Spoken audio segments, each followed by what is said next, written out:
Toledo presents E3 coverage. Hosts Danny Pena, Paris Lilly, and Peter Toledo are direct from the convention center floor.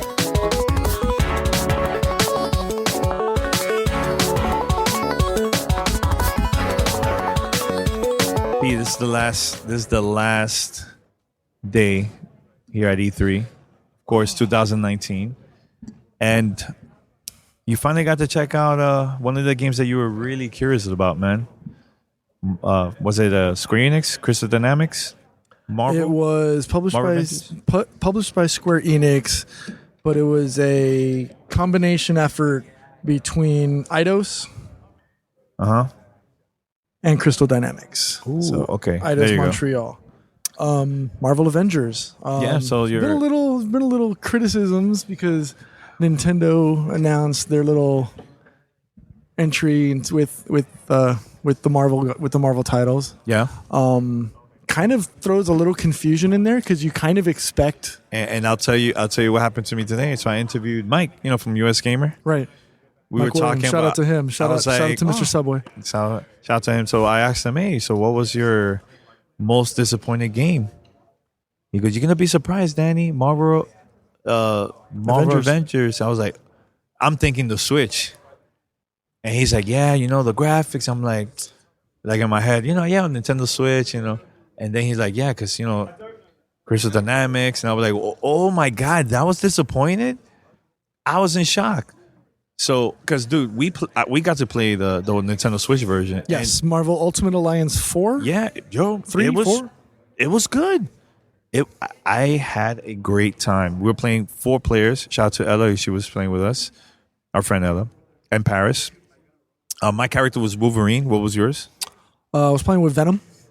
Paris was running Star-Lord from Guardians of the Galaxy, and I believe Ella was playing Captain Marvel. And that seemed to be more of that co-op fun type experience where it's basically a button mash. You also level up and you get your RPG elements a little bit.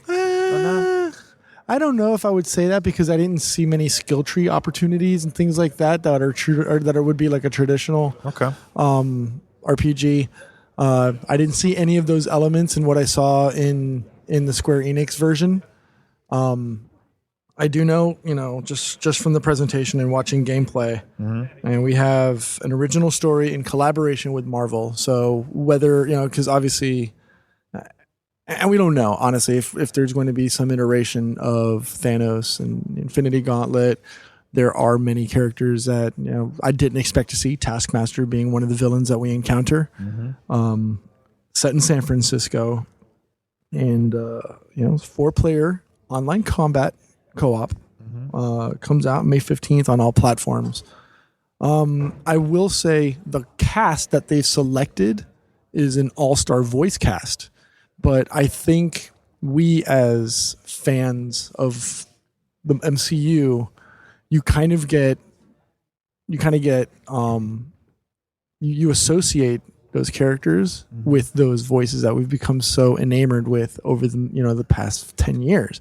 You expect to hear Chris Evans with the Shield. You expect to hear Robert Downey Jr. with the Iron Man outfit. You expect to hear, the Incredible Hulk could be one of many characters, right? But you expect to hear Mark Ruffalo in that role, and unfortunately, and maybe that's because I'm the comic book geek, and but I don't. At the same time, I don't want to gatekeep it and say it's going to be bad. I do think that there could be some improvements. I think some of the outfits and some of the armors are kind of off-putting, I guess. Again, and this might just be because we're jaded because of the MCU has taken everyone by storm. That being said, are there opportunities for fun in that? There are, but in all actuality, I do think that Ultimate Alliance 3 has the better opportunity, right? There's many more characters than just the ones that we've become, we've fallen in love with. The demo version was a small list because it's a demo version, of course. Right. But the game comes out this summer. Right. July, I believe. Yeah. So, but I think the difference being between those two games is you've got the graphics heavy or the graphics intensive version in the Marvel Avengers from Square Enix, while you get the Nintendo Switch's version with Marvel Ultimate Alliance. Their the graphics on there are not as refined. They're not as sharp. They're not as clear cut. You know, it still gives you the feel of you're playing on a mobile or you're playing on a Nintendo console, where it's more about the gameplay and the experience versus trying to go for high fidelity on everything. Yeah, because the trailer that they showed for the Square Enix one, I felt like they were trying too hard. So like Maybe, all right, maybe it's just me. But so what we saw in our presentation was the same. an extended, which included gameplay. Okay. So what everybody saw from the video, and if they're only going based on that, it's not the same, right? It did show, it's akin to a button mash, action adventure game, but with Thor, you have the ability to jump, do your ultimate, which is like you're the god of thunder, so you're pulling you're pulling your hammer up and striking lightning down on everybody. You can throw your hammer, you can pin them to walls, you can pull it back and hit people on the way back. So if you're expecting what you saw on the video to be just a representation of the game, you're going to be mistaken. And that's why I said there will be people who enjoy this version of it. I think, you could almost say that there might be MCU fatigue in a sense, right? And so people want that change. They want that alternate view, but it's not all that bad. Iron Man, obviously you get a chance to be in whatever Mark version armor you're in as Iron Man. You get to do the twists and the rolls in your Iron Man outfit as you're flying along. You get to shoot your repulsor rays from your palms, even the giant one out of the center heart piece. So I didn't get to actually no, I did see Hulk gameplay, and that is where I think the fun is going to be. Which one? Hulk. Because as you play as Hulk, a couple of people mentioned that. I think the Hulk one. That was the one I think got the most oohs and ahs in the crowd as we were watching the presentation, because you're the Hulk, right? You're not going to sit there and just pow pow. No, he was literally like in the Avengers, where he was slamming the bodies back and forth, like when he was slamming Loki in Avengers Tower. He does the same thing as one of his attacks. The other one is taking two humans, one in each hand, and slamming them together to do his super clap. That was a lot of fun. I don't know if I recall seeing Black Widow's gameplay. Okay. Lies. I did see, because she was the one that fights against Taskmaster. So I did see her gameplay, and her gameplay was pretty cool. She gets to go stealth, so she goes invisible, and you don't get to see her. So using her again, she's an assassin, so you would expect stealth to be her main mechanic. So there's an opportunity there for it. I still think it could use some additional polish. Obviously, we're playing in it. We're watching a demo, so that this wasn't the final product, and things are going to be expected to change. Did I mention the dates? March 2020. Jeez. I'm sorry, May 15th, 2020. Oh, so there's plenty of time. Okay. You have plenty of time for improvement. Yeah. So let's go now with the Nintendo Switch version, because this is going to be about both games. So the Nintendo Switch Marvel version, versus Marvel combat. I really enjoyed this, man. It wasn't confusing. Let me go back. Thanks for listening to Gamertag Radio. Be sure to like us on Facebook and follow us on Twitter. Yes. A lot of enemies plus a 4-player. That's one. Two is, I like that there's spots where you could change your class and do certain things. Yes. And there's certain times that you might be like the last checkpoint, the opportunity for you to change your class. If you keep on going, you're stuck with your character. But every time you fight, you get experience points. Your character will level up, and I had a blast. Enemies was cool, boss was really cool, and I like that all of us together we had to press the L. The LB, the bumper buttons. Once our power is full. Yeah, once you get once you're leveled up, or once you get your ultimate power lit up, everybody can do it, and at the same time. It does like a really super combo attack, which I thought was really cool. I did enjoy gameplay for what we for the small slice that we got to play. Yeah, I agree with you in that it does seem a little cluttered, and again, we were on a small, maybe 18, 20 inch screen, so maybe imagine on the go, even worse.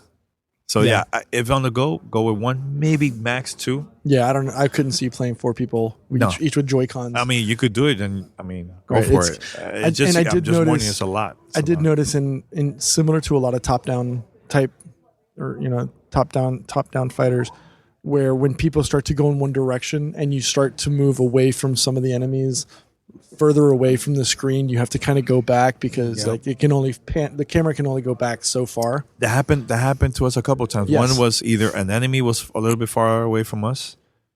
Drops. Or we just kept pushing forward. Yeah. We kept, we had to go back for drops on occasion. Yeah.